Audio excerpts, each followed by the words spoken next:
오늘 저는 봉도해드린 말씀을 근거로 상받는 성도의 3대 유형이라는 제목과 함께 말씀의 은혜를 나누기를 원합니다. 여러분, 상받는 성도 참으로 여러 가지 유형이 있겠지만 그 중에서도 가장 큰 3가지 유형이 성경에서 소개되고 있는 것을 보게 됩니다. 그러므로 이 3가지 유형이 나의 삶에 과연 있는가, 있으면 얼마나 있는가, 나는 어떤 사람인가 라는 것을 말씀을 통하여 다시 한 번 더 여러분 빛빛 주심을 받고 우리의 삶이 더욱 그러한 방향으로 나가셔서 진정한 슬기로운 처녀, 상받는 성도, 또한 덜림받는 저와 여러분이 다 되시기를 예수님 이름으로 축원합니다. 불과 4, 5년 전만 해도, 아니 가까이는 2, 3년 전만 해도 지금처럼 종말이 가까이 왔음을 실감할 수가 없었습니다. 그냥 여느 해와 같은 그런 평안한 또 평범한 그런 한 해의 새해를 맞고 또 한 해를 보내며 살았던 것을 지금도 기억합니다. 그런데 이제 특별히 코비드-19이라고 하는 이 전염, 사실 그렇게 두려워할 것이 아닌데도 불구하고 이 일로 인하여서 세상이 얼마나 극적으로 그냥 변화되고 있는가라는 것을 우리가 보면서 성경적인 종말, 그 종말이 자연스럽게 연상되어지는 것을 우리는 또한 말하지 않을 수가 없다라는 것이죠. 여러분, 종말은 어떻게 오는 것일까요? 종말이 온다는 것을 어떻게 알 수가 있는 것입니까? 이런저런 것을 보고 어떤 사람은 정말 긴장하는 사람이 있는가 하면 어떤 사람은 전혀 진지한이 되지 않는 사람도 있어요. 종말은 어떻게 알 수가 있죠? 지금이 종말이라는 것을 우리가 어떻게 알 수가 있죠? 여러분, 실존주의 철학자였던 또 신학자였던 키에르케고르가 이 종말에 대해서 아주 분명한 비유로 소개해 주었던 것이 있습니다. 이 종말은 마치 연극장에 불이 난 것과 우리는 비유할 수 있습니다 라고 말한 적이 있어요. 그래서 갑자기 연극이 한창 진행되고 있는데 불이 났던 거예요, 뒤에서. 그러니까 이 많은 사람들이 지금 대피를 해야 되는데 갑자기 불이야 그랬다가는 그냥 생지옥 같은 현장이 되지 않겠어요? 그러니까 고민하다가 이제 연극은 진행되고 있고 뒤에 그냥 기다리고 있던 광대 한 사람이 이제 조심스럽게 나가가지고 연극을 중지시키고 그리고는 발표를 하는 것입니다. 여러분, 중대한 발표를 합니다.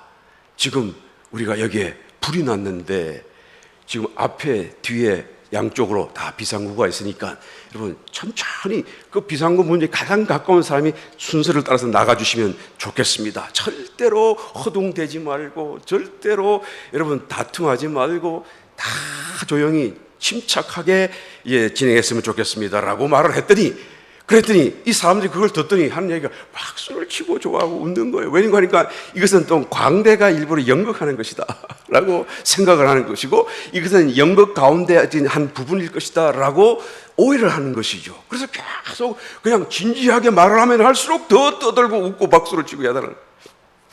조금 있다가 연기가 막 솟아오르고 갑자기 사람들이 이게 사실이라는 걸 깨닫는 그 순간 어떻게 되었을까요? 아비규환이 일어나는 것입니다. 그 뒤에 얘기를 하지 않아도 여러분 잘 알겠죠? 마치 종말이라는 개념이 이와 같다라고 비유한 것을 기억합니다. 여러분, 종말은 정말로 정해져 있고 온다라는 것을 성경이 말씀하고 있고 주님이 말씀하신 적도 있습니다. 누가복음 21장 34절 이하의 말씀, 너희는 스스로 조심하라. 그렇지 않으면 방탕함과 술 취함과 생활의 염려로 마음이 둔하여지고 뜻밖의 그날이 덫과 같이 너에게 임하리라. 이 날은 온 지구상에 거하는 모든 사람에게 임하리라. 정말로 종말이 올 어떤 날이 있다 라는 것이고 그 종말이 매우 가까이 왔다라는 것을 우리는 느끼고 알고 또한 말할 수밖에 없다라는 것입니다. 여러분, 이것이 깨어있는 사람이라고 한다면 종말이 되었음을 안다, 또 종말이 정말로 가까이 왔음을 느끼고 있다라고 고백하지 않을 수가 없을 것입니다. 저와 여러분, 상 받는 성도가 꼭 되시기를 예수님 이름으로 축원합니다. 상이 아니면 벌을 받아요. 그 중간은 없습니다. 상을 받든지 벌을 받든지 이기는 자가 되든지 바깥으로 내어 쫓기든지 저와 여러분 모두가 다 상 받는 성도가 되어서 이 땅에 다시 먼저 갔든지 또 살아서 주님을 맞이했든지 다 이 땅의 왕으로 또 함께 주님과 재림하였어 이 세상을 다스릴 수 있는 놀라운 축복자가 되시기를 예수님 이름으로 축원합니다. 어떤 사람이 그러면 상을 받습니까? 그들 중에서 가장 큰 유형은 어떤 것들이 있습니까? 첫 번째로 항상 기도하는 성도들이 상을 받습니다. 누가복음 21장 36절 이러므로 너희는 장차 올 이 모든 일을 능히 피하고 인자 앞에 서도록 항상 기도하며 깨어있으라. 주님이 하신 말씀이죠. 항상 기도해라라는 것입니다. 여러분 항상 기도하게 되면 저절로 깨어있게 되어져요. 또 깨어있게 되면 또 저절로 기도하게 되어지는 것입니다. 이것은 서로 뗄래야 뗄 수 없는 그런 상관관계를 갖고 있는 것이죠. 그래서 항상 기도하며 깨어있으라 라고 주님이 말씀하시는 것입니다. 여러분 깨어있다라고 하는 것은 깨어있지 않은 사람들이 보지 못하는 어떤 것을 보는 것을 얘기하는 것이고 깨어있지 않은 사람들이 느끼지 못하는 어떤 것을 느끼는 것을 말하는 것이죠. 저는 신학교 시절 당시에 독일에서 공부를 하고 있었는데 방학이 되면 이제는 아르바이트를 하잖아요. 그 아르바이트를 하는데 한 번은 삼성전자 이 지점이 그게 나와 있어서 거기 가서 이제 아르바이트를 한 적이 있습니다. 한참 이렇게 뭐 맡겨준 그런 일을 갖다가 하고 있는데 한 번은 거기에는 그 대표 그때 당시로는 그 사람이 아마 지사장 같은 역할을 했던 것 같아요. 과장이라는 사람이 나를 부르는 것입니다. 과장이 왜 나를 부를까 하고 이제 긴장을 해서 올라가서 보았는데 하는 이야기가 이제 성경책을 다 꺼내더니 나한테 질문을 해요. 내가 신학교를 다니는 걸 알고. 그래서 사연을 가만히 들어보니까 이분이 아내가 열심히 교회를 다니는 사람인데 자기는 교회를 억지로 막 끌려가지고 붙잡혀서 할 수 없이 가는 거예요. 가정의 평안을 위해서. 그런데 가는데 처음부터 하는데 아마 그 예배 순서에 사도신경 고백하는 게 있었던 것 같아요. 예배할 때마다 전능하사 천지를 마신 하나님을 내가 믿사오며 그리고 몸이 다시 사는 것과 영원히 사는 것을 믿사옵니다. 그런 고백을 하는데 여기서부터가 안 믿어지는 거예요. 탁 걸리는 거예요.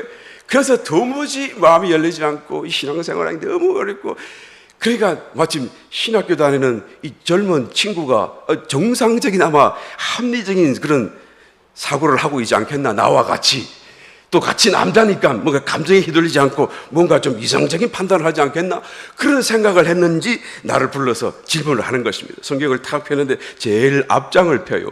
뭐 창세기도 아니고 말이에요. 앞에 껍데기 앞에 사도신경을 탁 펴면서 이걸 한번 읽어보라는 거예요. 이 사도신경이잖아요. 그러니까 이것이 믿어지느냐라고 묻는 거예요. 그래서 나는 네 하고 대답했죠. 믿어지죠. 당연히 믿어지죠. 그랬더니 이 사람이 그 얘기를 듣더니 눈이 동그랗게 나는 아직도 그 얼굴 표정이 기억이 나요. 나는 그 얼굴 표정을 보고 더 놀랐어요. 사실은 왜 그걸 보고 눈을 저렇게 크게 뜰까? 그러니까 자기 생각으로는 너무 이것이 비합리적이고 믿을 수 없고 정상적인 이성으로는 이렇게 될 수가 없다라는 생각에 혹시나 싶어서 이 사람도 나와 같지 않을까? 혹시나 또 성경을 좀 더 열심히 연구하는 사람이면 아마 이것이 틀린 것을 말해주지 않을까라는 일반의 기대를 안고 나를 불렀는데 내가 첫 마디에 당연히 믿어지죠 그랬더니 화닥 놀라는 거예요. 나는 그 얼굴을 보고 나도 또 놀랐어요. 자기도 놀라고 나도 놀라고. 그런데 가만히 세월을 지나면서 가만히 보니까 나는 이 믿어지는 게 그냥 몰랐을 때는 못 믿었지만 알고 나면 저절로 믿어졌다고 생각이 들었는데 가만히 생각하니까 이게 참 대단한 일이구나 라는 그런 생각이 드는 거예요. 그냥 믿어질 수가 없는 일들이구나 라는 것이 깨달아지는 거예요. 저와 여러분은 믿으시는 믿음의 편에 서 있는 줄 믿으시면 아멘 하시기 바랍니다. 이와 같이 이것이 믿어지는 사람이 깨어있는 사람이에요. 하나님의 말씀이 믿어지게 되고 하나님의 살아계심이 믿어지게 되고 영원한 심판, 내세, 천국이 있다라는 사실 곧 임하게 될 것이라는 것이 믿어지는 사람이 깨어있는 사람이에요. 그냥 지식으로 듣고 아는 것이 아니라 이것이 믿어지기 때문에 실감되는 거예요. 그래서 이 세상은 나그네 삶 같고 영원한 세상이 지금 착착착착 다가오고 있다는 것이 자꾸 느껴지기 때문에 그런 삶을 추구할 수밖에 없는 그런 사람이 깨어있는 사람인 것입니다. 여러분 깨어있는 사람들 확실히 깨어있는 사람이 있고 또 어중간하게 깨어있는 사람이 있지요. 또 그리고 아예 깨어있지 않는 사람이 있을 것입니다. 이 확실히 깨어있는 사람들은 사람들은 이것을 실감하는 거예요. 어떤 사람의 책을 보니까 자기는 한 달 동안 하나님이 특별한 영적인 체험을 주셨는데 한 달 동안 영적인 눈이 탁 열려가지고 영의 세계가 보이는 것입니다. 평소에는 안 보이던 것이 귀신도 보이고 악한 영도 보이고 천사도 보이고. 그러니까 어떤 사람이 자기 앞에 대화를 하는데 이 사람이 지금 거짓말을 하는 사람이에요. 그 거짓말하는 사람 뒤에 이렇게 생각한 로댕같이 이게 악한 영이 그 머리 위에 앉아있는 이런 모습이 눈에 보이는 거예요. 그리고 어떤 불화가 계속 끊이지 않는 가정에 이게 막 그냥 역사하는 그런 악한 귀신 같은 것이 또 눈에 보이고요. 예, 빌딩을 가도 그 빌딩 위에 이렇게 막 이렇게 다니는 그런 악한 영도 보이고, 그 세상에 안 보이던 영적인 존재가 눈에 들어오는 것입니다. 길을 가는 사람이 다 대부분 다 침통하고 검은색까지 이게 어두침침하게 보이는데 어떤 사람은 샤이니 빛이 나는 거예요. 그래서 왜 저 사람이 샤이니 하는가 가서 가까이서 보니까 그 사람은 천사가 따라가는 것이, 이게 예수 믿는 사람이겠죠. 이와 같은 것이 다 눈에 보이는 것입니다. 이런 사람은 어떤 삶을 살까요?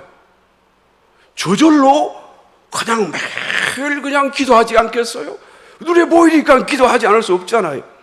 눈에 보이니까 그가 말하는 어떤 대화의 주제가 하늘나라, 하나님, 천사, 악, 영, 죄, 구원 이런 것일 것이고, 또 자기의 어떤 그런 일상의 관심이 자동적으로 성경, 하나님, 삶과 죽음 이런 거 아니겠어요?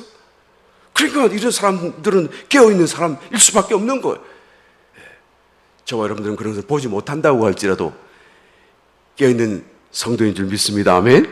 그것을 꼭 눈에 안 보더라도 그것을 느끼고 믿고 또 그런 삶을 살고 그런 삶을 추구하는 그런 삶을 사람들은 깨어있는 사람들이에요.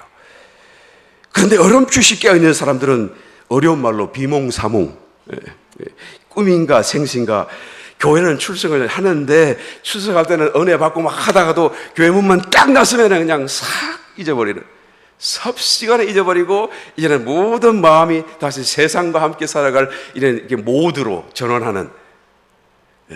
그래서 언제 내가 하나님을 또 생각했던가 예배했던가 그걸 순간적으로 잊어버리고, 그리고 또 한 주간이 지난 뒤에 또 다시 지치고 힘든 모습으로 하나님 이제는 주님 찾아왔습니다 라고 하는 그런 삶을 사는 사람들이 비몽사몽간이다 라고 할 수밖에 없지요. 이런 사람은 여러분 정말로 교회가 필요한 사람이에요. 정말로 성도의 교제가 필요한 사람들이에요. 왜요? 다 필요하지만 이 사람들은 절대적으로 이것이 없으면 이 끈을 놓쳐버리게 되면 완전히 세상에 빠져버리고 세상과 동화할 수밖에 없기 때문에요. 여러분 언젠가는 돌아올 것을 믿어요. 그렇지만 여러분 주님 앞에 서는 그날까지 무언가를 준비해야 되잖아요.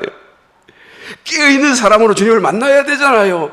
얼마나 심각한 문제입니까? 전혀 깨어있지 않은 사람들은 성경을 마치 윤리나 도덕책까지 취급을 합니다. 그래서 성경을 읽고 맞는 말씀이에요, 좋은 말씀이에요, 그렇게 살아야지요 라고 말하고, 구원은 받은 사람이에요. 그러나 정말로 하나님과 동행한다든가 하나님의 뜻이라든가 이런 개념이 전혀 감동이 오지 않고 느껴지지 않는 그런 어떤 다친 마음으로 살아가는 사람이겠죠. 그러니까 깨어있지가 못한 것입니다. 십자가의 우편 강도와 같이 죽는 그 순간에 회개하고 돌아서서 구원은 받았지만 정말 주님을 위하여, 재림을 위하여 이기는 자로서 어떤 것도 준비할 기회를 갖지 못하고 살아가는 그런 삶의 모습이다라고 말할 수밖에 없는 것입니다. 여러분, 깨어나지 못한 사람 어떻게 하면 깨어날 수 있나요? 항상 기도하라는 거예요. 할렐루야. 깨어있는 사람이 어떻게 하면 계속 깨어나 있는 것을 유지할 수 있죠? 주님이 하시는 말씀, 항상 기도하라 라고 말씀하는 줄 믿습니다. 여러분, 이 항상 기도한다라는 것은 또 하나의 기도의 방법입니다. 일반적인 기도와는 좀 달라요. 일반적인 기도는 우리가 기도 제목을 갖고 시간을 정해두고 무릎을 꿇고 마음과 정신을 집중해서 기도하는 게 그 일반적인 기도라고 한다면, 그러면 이 항상 기도한다고 하는 것은 뭔가 말 그대로 끊이지 않고 그냥 하루 종일 모든 시간 속에 기도하는 그런 기도를 말하는 것이겠죠. 저는 한때 이 항상 기도한다는 것을 잘못 이해를 해서 어떻게 그렇게 항상 기도할 수 있겠어? 24시간 잠도 안 자고 밥도 안 먹고 그럼 기도하라는 말인가? 이 말씀은 모르긴 몰라도 할 수 있는 한 자주 하고 많이 기도하라는 그런 말씀이겠지. 만약에 할 수 없는 상황이 되면 그러면 못 주겠어, 기도 못하는 것이지 라고 그래도 괜찮을 것이다 라고 생각했던 적이 있었어요. 그러니까 그렇게 이해를 하고 그렇게 딱 생각을 하니까 그때로서부터 기도할 수 없는 상황이 얼마나 자주 오는지 막 계속해서 다가오는 거예요. 피곤해서 못하고, 배가 고파서 못하고, 그래서 밥을 먹었더니 배가 불러서 이번에도 못하고, 계속 기도를 못하는 상황이 벌어지는 거예요. 여러분, 이 항상 기도한다는 것은 말씀 그대로 항상 기도하는 것입니다. 왜 기도하는 것입니까? 어떻게 기도할 수가 있나요? 이미 내 속에, 나의 영 안에 성령님이 와 계셔서 나의 영과 끊임없이 대화를 나누고 계시는데, 내 마음이 그것을 이해를 못하고 느끼지 못하고 듣지 못하기 때문에 우리는 주님의 그런 어떤 임재, 주님이 나와 함께 계시고 나의 삶 속에 이렇게 가까이 와 있음을 우리가 느끼지 못하고 살아가는 것이죠. 그래서 항상 나의 영 안을 주목하여 그것을 들으려고 애써라 하는 말씀이 이 기도의 방법인 것을 말하는 것입니다. 항상 나의 내면을 주목하고 들으려고 귀를 기울여라 라고 지금 말씀하는 거예요. 아마 그렇게 기도를 해본 사람은 느낄 것입니다만 많은 경우에 어떤 분명하고 뚜렷한 어떤 메시지를 듣는 경우는 많지 않아요. 계속 기울이고 있음에도 불구하고 하여튼 여러 가지 이유가 있겠죠. 내가 집중을 못해서 도 있을 수 있고 또 여하튼 하나님이 항상 나에게 어떤 메시지를 주시지는 않잖아요. 그러나 느낌은 느껴요. 주님이 함께 하시는구나. 주님이 이것을 기뻐하는구나. 그것도 또 다른 주님의 말씀이라고 우리가 말할 수가 있겠습니다만은 여하튼 뚜렷한 어떤 메시지가 계속해서 들려오는 건 아니죠. 그러니까 들어야 돼요. 계속 주목해야 돼요. 하나님이 언제 어떤 말씀을 하실지 모르니까 누가복음 12장에 보게 되면 혼인집에서 잔치집에서 돌아오는 주인을 기다리는 종과 같이 하라라고 주님이 말씀하셨잖아요. 이 혼인 잔치는 밤중에 일어나니까 언제 올지 몰라요. 깨어서 잠자지 말고 잠들지 말고 주인이 돌아오기를 늘 그냥 정장을 하고 그냥 기다리고 있으라 그 말씀인 거예요. 그러니까 계속 주님을 저는 이 항상 기도하라는 말씀을 생각할 때마다 이 장면이 연상되어져요. 그러니까 돌아오는 주님을 기다리는 그런 종의 모습으로 이런 종이 참으로 축복되다라고 주님이 말씀하지 않습니까? 또 상 주시겠다 말씀하지 않습니까? 이런 기도는 여러분 우리가 밥을 먹으면서도 할 수가 있어요. 귀를 행하면서도 할 수가 있어요. 대화를 하면서도 할 수가 있어요. 심지어는 말을 하면서도 할 수가 있어요.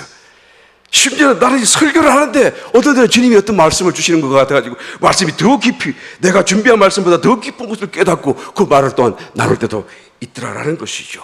이것이 항상 드리는 하나의 기도인 것이죠. Always, without break. 여러분 항상 기도하게 되게 되면 우리의 마음이 깨어 있잖아요. 우리의 영은 항상 깨어 있는 것이고요. 우리의 마음이 깨어 있잖아요. 영과 연결되어져 있으니까 영에서부터 어떤 모든 신령하고 좋은 것들이 우리의 마음으로 자꾸 흘러 들어오는 것입니다. 마치 포도나무에 가지가 되어 붙어있는 것처럼 말이죠. 우리가 아무것도 하는 것 없어도 하는 것 같이 안 보여도 그냥 붙어있기만 하면 포도나무가 뿌리로부터 영양분과 수분과 다 끌어올려가지고 우리의 양 다 공급하게 되잖아요.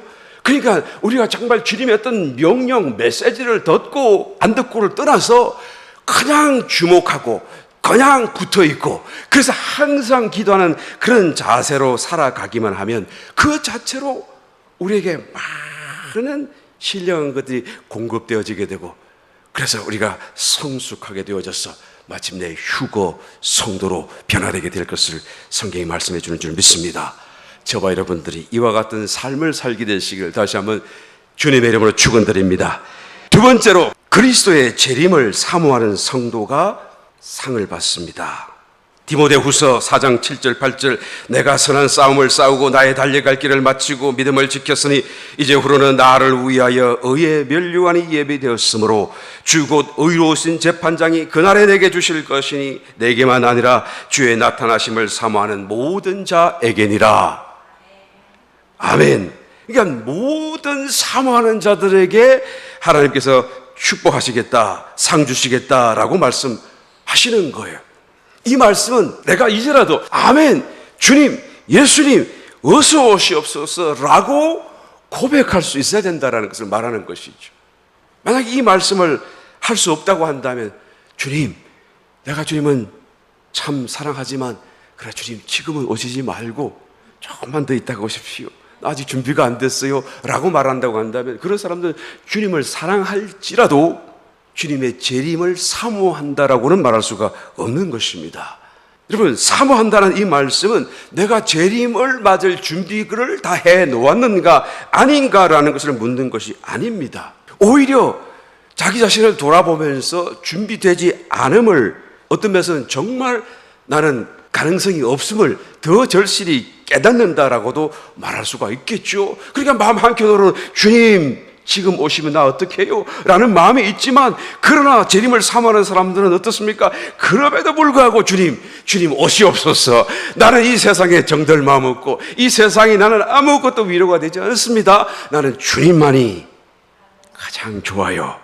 나는 주님, 내가 상을 받든지 벌을 받든지, 주님 이왕이면 상을 받기를 원하지만 혹시 못 받는다 할지라도 나는 주님을 뵙기 원합니다. 주님 오시옵소서 라고 하는, 그래서 주님을 뵙고자 하는 그 마음이 다른 어떤 것보다 더 커서 그것을 이기는 그런 마음의 상태가 바로 주님의 재림을 사모한다라고 말할 수가 있겠죠. 이번 이런 사모하는 마음이 나에게 있습니까? 네. 만약 아니라고 한다면 우리는 내가 그것을 스스로 한번 분석해 보았든지 안 보았든지 간에 틀림없이 내 마음에 뭔가 놓지 못하고 있는 것이 있어서 그래요. 아직도 세상을 포기하지 못하고 있기 때문에 그래요. 아직도 세상에서 얻고자 하는 것이 남아있기 때문에 그런 것입니다. 여러분, 세상에 좋은 것들은 우리가 필요하면 하나님이 그냥 때를 따라 주시지 않겠어요? 예. 왜 아멘 소리가 들릴락 말락 하죠? 하나님이 주시지 않겠어요?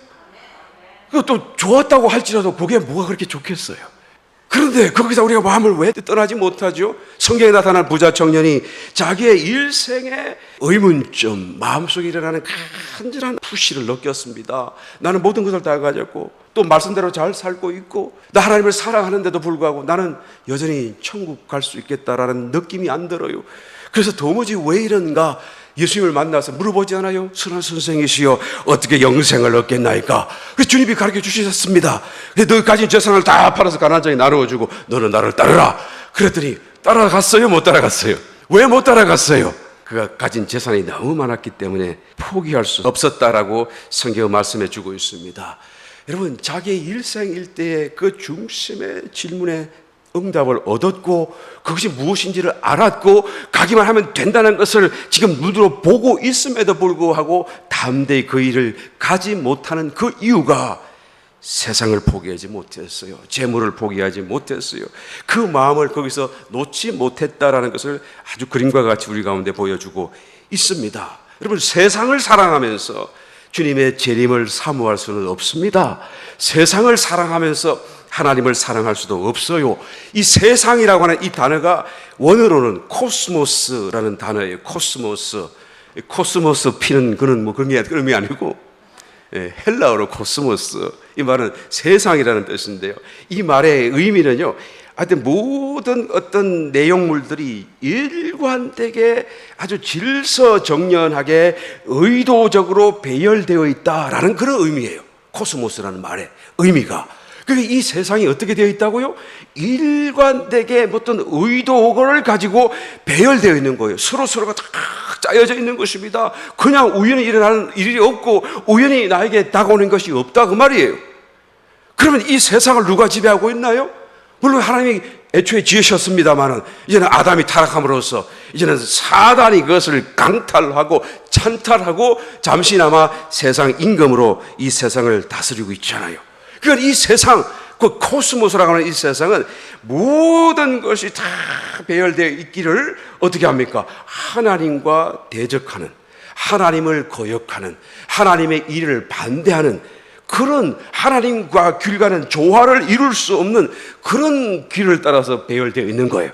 그러니까 세상을 따라 살면 자동적으로 하나님을 멀리할 수밖에 없고 하나님을 의심하고 반대할 수밖에 없는 길에 서게 된다라는 것을 말하는 것이죠. 이것을 분명히 볼 수 있어야 되는 것입니다. 하나님께서 모세를 부르셔서 나의 정인이 되고 나의 말을 전하라. 그래서 하나님, 나는 못해요. 그랬더니 네 손에 가진 게 뭐하냐? 지팡이입니다. 던져라. 던졌더니 그게 순식간에 자기 앞에서 뱀으로 바뀌지 않았어요. 모세가 깜짝 놀랐습니다. 자기가 그토록 의지하고 소중히 여기고 유용하게 사용하던 그 도구였던, 가장 가까웠던 그 지팡이가 알고 봤더니 뱀이었다라는 거예요. 그래서 다시 집어라! 탁 집으니까 지팡이가 됐잖아요. 이게 아마 그 지팡이를 그때부터 이제는 모세가 어떤 마음으로 짚었을까? 여러분 한번 생각해 보시기 바랍니다. 이것이 뱀을 한번 바뀌었다가 다시 지팡이로 돌아오긴 했지만 이 속에 뱀이 있다. 이거는 뱀이다. 언제든지 뱀으로 바뀔 수 있다. 이 기분이 좀 깨림직하게 하지 않겠어요? 여러분이 좀 더 실감나게 비유를 해드려야 됩니까? 이건 안 하고 패스. 괜히 찝찝하니까 말이에요. 이 모세의 지팡이를 통해서 말이죠, 모세는 아마 그 이후로 절대적인 세상에 대한 교훈을 받았으리라고 저는 분명히 믿습니다. 어떤 것도 의지하지 말아라. 어떤 것도 좋은 것이 없다. 이 세상에는 선한 것이 있을 수 없다. 모든 것이 다 그 속에 뱀이 있고, 배후에도 뱀이 있고 사단이 역사한다. 여러분, 세상의 정체를 보여주신 것입니다. 우리가 못 보니까요. 모세를 통했어요. 그의 지팡이를 통했어요. 성도가 왜 복권에 당첨이 안 되는 것입니까? 왜 복권이 당첨이 안 된다고 제가 자꾸 말씀드리는 거예요. 꿈을 깨라고 얘기하기 위해서 지금 말씀드리는 거예요. 깨달으라고 지금 얘기를 자꾸 하는 것입니다. 하나님이 정말로 성도의 삶을 눈동자와 같이 지키시고 정말 저울에 달아서 저울질을 통하여서 우리에게 다 필요한 만큼 정확하게 공급하시지 않겠어요? 공중 나는 새도 그냥 떨어지는 법이 없는데 우리에게 필요한 것을 다 정확하게 재서 하나님이 안배해 주시는 거 아니겠어요? 성도의 삶인데 만약에 부족하다고 한다면 부족한 것이 지금 나에게 필요하기 때문에 부족하게 주신 거예요. 애걸복걸할 필요 없어요. 어떤 시편 기자는 나를 너무 부하게도 말고 가난하게도 말고 그렇게 기도했다 그러는데 우리는 그런 기도할 필요도 없어요. 그냥 아멘하고 살면 되는 거예요. 할렐루야. 부하게 주신 것을 왜 부합니까? 무언가를 더 써라고 잘하니까 그래서 하나님이 더 주시는 거예요. 하나님의 사랑을 베푸는데 더 써라고 주시는 거예요. 그래서 성도의 삶은 하나님의 이런 저울질 속에 정확하게 들어있다는 것을 내가 믿는다라고 한다면 여러분 왜 많은 돈이 필요합니까? 갑자기 어떤 사람이 그랬대요. 목사님 나 한번 돈 벼락 한번 맞아봤으면 좋겠어요. 돈도 좋은 것이라 할지라도 그것도 벼락이면 죽는데요. 그랬더니 축구도 좋아요. 나는 돈이라면 한번 벼락 한번 맞아봤으면 좋겠어요. 그러더라고. 그럼 왜 그렇게 돈이 많이 필요합니까? 라고 얘기했더니 그러면 내가 11조 드리면 되잖아요. 그러면서 또 그런 거 하면 꼭 11조 먼저 챙긴다고 또 정말 11조 줄지 안 줄지도 모르겠습니다만은 어떤 사람은 그랬더니 목사님 나는 그런 거는 원치 않고 조금만 더 있었으면 좋겠습니다. 조금만 더 원하는 것밖에 없어요. 과연 우리가 조금만 더 채워지고 조금만 더 우리가 뭔가 물질이 풍성해지게 되면 그때는 만족하게 될까요? 제가 여러분의 궁금증을 풀어드리기 위해서 내가 인터넷을 한번 찾아봤어요. 부자들 돈이 얼만큼 있으면 정말 만족하고 행복해 할까? 한번 찾아봤어요. 찾아보니까 마침 보스턴 대학 심리학과에서 그 조사한 자료가 있네요. 보니까 미국에 사는 자산 2,500만 달러 이상, 그러니까 그냥 리치가 아니고 슈퍼 리치 한 사람들을 대상으로 한번 이렇게 조사를 한 데이터가 있어요. 그래서 이 사람들이 얼마가 있으면 행복해하고 이제 됐다라고 말하는가 싶어서 그걸 좀 알고 싶은 것이죠. 그래서 그 사람을 일일이 다 만나가지고 인터뷰를 했더니 의외로 다 걱정을 해요. 뭐를 걱정한다고요? 돈 문제로 걱정을 해요. 돈 문제와 연관해서 일을 걱정하고 가족 문제 또한 대인 관계에서 깊이 이 돈 문제로 걱정을 갖고 있는 것입니다. 나는 생각에 그냥 그 많은 돈 조금 나눠주고 서로 이렇게 한번 행복같이 살면 좋을 것 같은데 그런데 이 사람들은 그것이 많다라는 생각이 들지 않는다라는 것이죠. 그 얼마가 되면 되겠습니까? 그랬더니 은행에 10억 달러가 들어오기까지는 나는 돈이 많지도 않다, 또 안전하다라고 느끼지 않습니다 라고 말을 하더라는 거예요. 그러니까 사실 돈 많은 사람들이 더 돈 하고 살아가고 그 돈 때문에 더 깊이 고민하고 더 움츠려서 살고 있다라는 것, 그것을 이렇게 자료 속에 말을 하고 있는 것을 제가 찾아보았었어요. 여러분, 조금만 더 있다고 해서 만족할 수 있는 것이 아니라 조금만 더 있으면 더 만족 못하게 된다는 사실을 꼭 믿게 되시기를 열심히 축원합니다. 그래도 목사님 한번 그렇게 살아봤으면 좋겠습니다. 그런 사람이 있으면 정신 차리시고 빨리 마음을 놓고 털어버리시기를 예수님을 축원합니다. 세상을 사랑하는 마음을, 그 마음을 하나님께로 돌이켜야만이 재림을 사모할 수 있기 때문에 그런 것입니다. 재림을 사모하는 사람들마다 휴거받는 성도가 되게 될 것입니다. 세 번째, 마지막으로 어떤 사람이 있습니까? 사랑하며 사는 성도들이 들림받는다라고 말씀해 주고 있습니다. 요한계시록 2장 4절 5절 그러나 너를 책망할 것이 있나니 너의 처음 사랑을 버렸느니라. 그러므로 어디서 떨어진 것을 생각하고 회개하여 처음 행위를 가지라. 만일 그리하지 아니하고 회개치 아니하면 내가 내게 임하여 내 촛대를 그 자리에서 옮기리라. 여러분, 사랑이라고 하는 것은 휴거받기 위한 아주 보정수표와 같다라고 말씀드릴 수가 있습니다. 우리 봉독자들이 이 말씀은 요한계시록 7교회 가운데 첫 번째 교회인 에베소 교회에 하신 말씀이죠. 이 에베소 교회는 모든 것이 다 있었던 교회였었어요. 그 교회는 행위로도 칭찬받고 수고도 참 넘쳐했고 인내하고 성결을 유지했고 영적인 지식도 풍성했고 분별력도 있었고 핍박을 견디고 이겼고 부지런을 하기까지 했다라고 성경이 기록하고 또 주님이 칭찬하신 교회예요. 그런데 이 교회에 한 가지가 없었어요. 그게 뭡니까? 처음 사랑을 버렸다라고 얘기하는 것이죠. 사랑함이 없어져 버렸다라고 지금 얘기하는 것입니다. 모든 것이 다 그냥 성숙한 것 같은데 그 삶 속에 사랑이 없는 거다라는 것을 주님이 지적하는 것입니다. 이것이 없었기 때문에 하나님께서 촛대를 그 자리에서 옮기겠다. 다시 말하면 휴거되지 못할 것이다. 다시 말하면 이기는 자로서 설 수 못할 것이다 라는 것을 말씀하는 것을 보게 됩니다. 왜 그런가요? 여러분, 다른 모든 것이 있을지라도 사랑이 없으면 아무것도 아닙니다. 왜 그래요? 사랑이 없으면 소리나는 울리는 갱과리일 뿐이다. 왜 그래요? 사랑이 곧 하나님이시기 때문에 그래요. 다른 모든 행위가 있어도 사랑이 없으면 그 행위가 그냥 습관적으로 하는 것이고 남의 시선 때문에 하는 것이고 이렇게 그렇게 살아왔기 때문에 하는 것일 뿐이죠. 정말 주님과 함께하는 그런 감격 속에 하는 것이 아니다라고 하나님이 또한 말씀해 주고 있는 줄 믿습니다. 여러분, 사랑이 없다는 것은 하나님이 없다는 의미예요. 요한일서 4장 16절 하나님은 사랑이시라. 사랑 안에 거하는 자는 하나님 안에 거하고 하나님도 그 안에 거하시느니라. 이로써 사랑이 우리에게 온전히 이룬 것은 우리로 심판날에 담대함을 가지게 하려 함이니 주의 어떠하심과 같이 우리도 세상에서 그러하니라. 그리고 18절에 또 이렇게 말씀합니다. 사랑 안에 두려움이 없고 온전한 사랑이 두려움을 내어 쫓나니 두려움에는 형벌이 있음이라. 이 말은 여러분, 두려워했기 때문에 내가 벌 주겠다 그 말이 아니고요. 형벌이 있기 때문에 두려워한다 그 말이에요. 형벌이 있음을 알기 때문에 두려워한다 그 말이에요. 그러니까 출신자라도 죽은 뒤에 어떻게 합니까? 이 형벌이 있을 자기의 영이 속에 있는 영이 아니까, 그러니까 자기도 모르게 죽음이 두려운 거예요. 하나님을 모르는 사람도, 하나님을 믿지 않는 사람도. 그런데 성도는 두려움이 없는데 왜 없습니까? 서로 사랑하니까. 이 사랑이 하나님이시고 하나님이 우리 가운데 거하시니까, 하나님이 나와 나의 편이 되어 계시니까, 하나님이 또한 이 모든 두려움을 다 내버려 주시니까 마음이 평안하고 이 두려움을 우리가 이길 수 있다는 것입니다. 그래서 두려워하는 자는 계속해서 말씀하지 않아요? 사랑 안에서 온전히 이루지 못했다, 사랑하지 않고 있다 그 말이에요.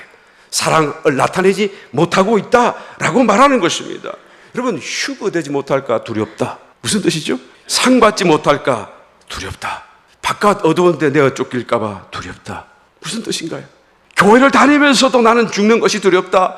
건강을 잃을까 두렵다. 직장을 잃을까 두렵다. 이 두려움이 왜 있는 것이죠? 사랑이 없기 때문에 그런 거예요. 사랑하지 않기 때문에 그런 것입니다. 여러분, 이 두려움이 내 속에 느껴진다라는 하는 것은 사랑을 더 많이 하라는 신호예요. 사랑을 더 많이 실천하라는 신호예요. 사랑을 받는 것도 좋겠지만 그러나 사랑을 하는 것은 더 좋습니다. 그래서 사도 베드로가 무슨 말씀을 합니까? 너희는 서로 사랑하되 마음으로 뜨겁게 아멘 할 때까지 뜨겁게 뜨겁게 사랑하라는 거예요. 뜨겁게 피차 사랑하라 라고 말씀하는 것이죠. 여기에 여러분 모든 해답이 들어있는 것입니다. 모든 축복이 다 들어있고요, 모든 회복이 다 들어있기 때문에 이렇게 강력하게 말씀하고 있는 것입니다. 사랑은 할수록 더 커져가요. 사람과 사물은 사랑의 눈으로 보게 되면 모든 것이 사실은 사랑스럽습니다. 왜 그래요? 비록 저주 가운데 있을지라도 하나님이 만드셨기 때문에 그런 것입니다. 하나님 보시기에 아름답게 만드셨기 때문에 비록 신음하고 고통을 당하고 있을지라도 여전히 우리가 사랑의 눈을 열고 보게 되면 그 속에 하나님의 어떤 것을 우리가 보게 되어지게 되고, 그 사랑이 저절로 연결되는 것을 우리가 체험적으로 알게 된다라는 것이죠. 모든 주변에 있는 것들이 얼마나 기적적인 것입니까? 아직 존재 자체가 얼마나 기적적인 거예요. 영국의 그 조앤 밀러라고 하는 여성분이 한번 뉴스에서 보았었습니다. 어셔 증후군이라고 해서 이렇게 DNA 문제가 생겨가지고 청력을 잃었어요. 어린 시절 청력을 잃었기 때문에 나이가 40대가 되도록 한 번도 제대로 소리 들었던 기억을 잘 못하고 있는데, 그런데 인공 달팽이관을 갖다 이식해가지고 그 수술 한 받은 후에 청력이 확 회복이 되어버린 거예요. 그로부터는 이제 소리가 들려오기 시작하는데 이 소리가 얼마나 감동적인지 몰라요. 그래서 고백하는데 수도꼭지 탁 틀고 물소리가 쭈르륵 들리니까 물소리가 너무 아름답게 들리는 멜로디 같더라라는 것입니다. 부엌 도구 키친에서 평상시에는 아무 소리가 들리지 않는 것이 조리기구들을 만지고 딸그락딸그락 들리는 그 소리, 사실 그렇게 유쾌한 소리가 내기가 쉬운데 그 소리마저도 그렇게 경쾌하게 귀에 들려오더라라는 것입니다. 일상의 모든 소리 주변에 얼마나 많은 소리가 있습니까? 자기 어린 조카가 Where is my biscuit? 그렇게 묻는데 그 소리가 얼마나 아름다운지 천사의 소리 같아가지고 다시 눈물을 쏟았다라고 고백하는 것을 한번 읽어본 적이 있습니다. 주변의 모든 소리가 감동 그 자체, 우리가 너무 쉽게 듣는 소리인데도 그 속에서도 그걸 느끼더라는 거예요. 사실 그래요. 우리가 물을 두고 가만히 묵상해 보게 되면 참 신기하죠. 참 놀랍죠.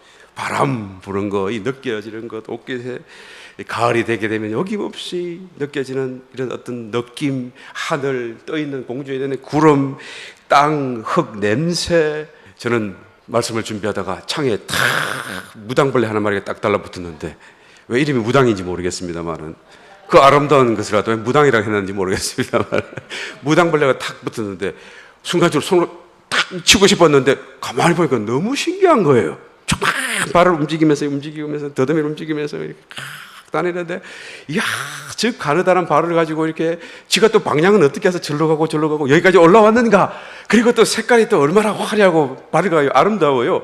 이야, 저게 정말 멋진 갑옷 같은 걸 입었네. 그리고 생각하고 있는데 갑자기 탁 난리가 나가지고 팍 날아가는데, 이야, 신기하다. 그러면서 마음속에 어떤 생각이 드는 거예요. 하나님이 저렇게 만드셨구나. 그러면서 하나님 어떻게 저렇게 만드셨어요? 하나님 참 대단하십니다 라고 나도 모르게 그냥 하나님을 찬미하게 되더라고요. 아마 설교 준비하다 그래서인지 모르겠습니다만은, 평상시 같은 손으로 딱 쳤는지 모르겠습니다만은, 여하튼 가만히 사랑의 눈을 가지고 쳐다보니까 여러분 생각하면 할수록 눈이 부실 정도로 아름답다라는 생각이 드는 것입니다. 할렐루야. 우리 옆에 사람 한번 그런 마음으로 한번 쳐다보시기 바랍니다. 눈이 부십니까?